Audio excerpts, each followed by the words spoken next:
My name is Jason King. I'm Associate Professor in the Clive Davis Institute of Recorded Music at Tisch School of the Arts, New York University. I'm a writer, I'm a journalist, I'm a musician, I'm a DJ, and I wrote the liner notes to the re-release of D'Angelo's Voodoo for Light in the Attic Records. This album means a lot to me.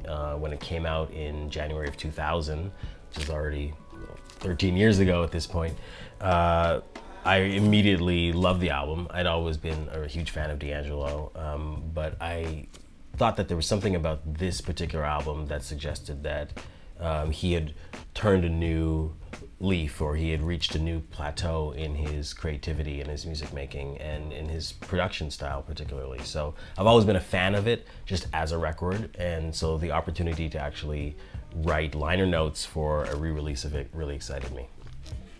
So for the liner notes, I tried to interview as many of the original musicians as I possibly could. I interviewed Questlove, who is the drummer, percussionist on the album, and also one of the writers.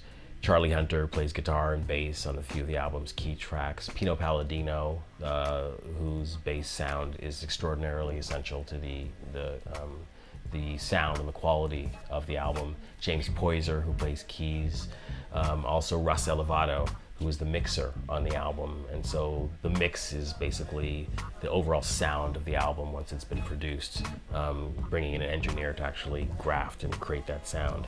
And so Russ Elevato is a key player in this album because the sound of the album, the mix of it, is really unusual and really eccentric and definitely retro.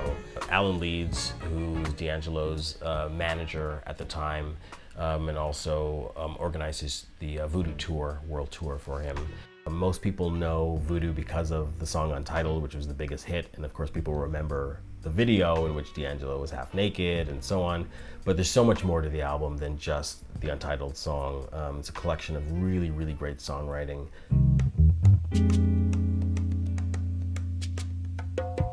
So these are the actual liner notes that I wrote for the Voodoo album re-release. They're 8,000 words, and it's part of a gatefold that comes out of the actual album itself.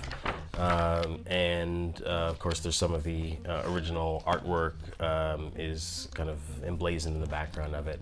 But these were a real labor of love.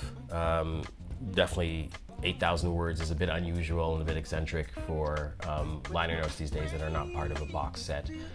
We live in an age where word count is very scarce, even though we have all kinds of opportunity to read all kinds of material and information. So on the internet, journalists often don't get the opportunity to write to their heart's desire and write as much as they sometimes would like to write. So this was a really rare opportunity that Light in the Attic gave me to just go off and write as much as I possibly could on Voodoo.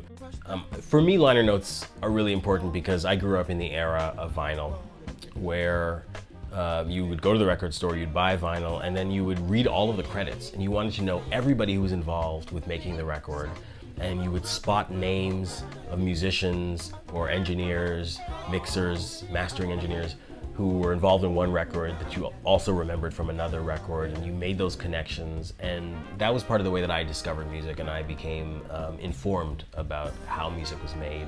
And it also inspired me to want to make music because I wanted to be one of those people also who was credited on a record.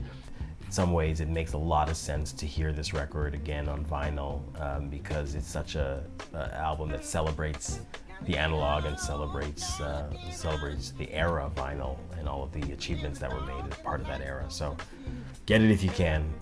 It's definitely worth it.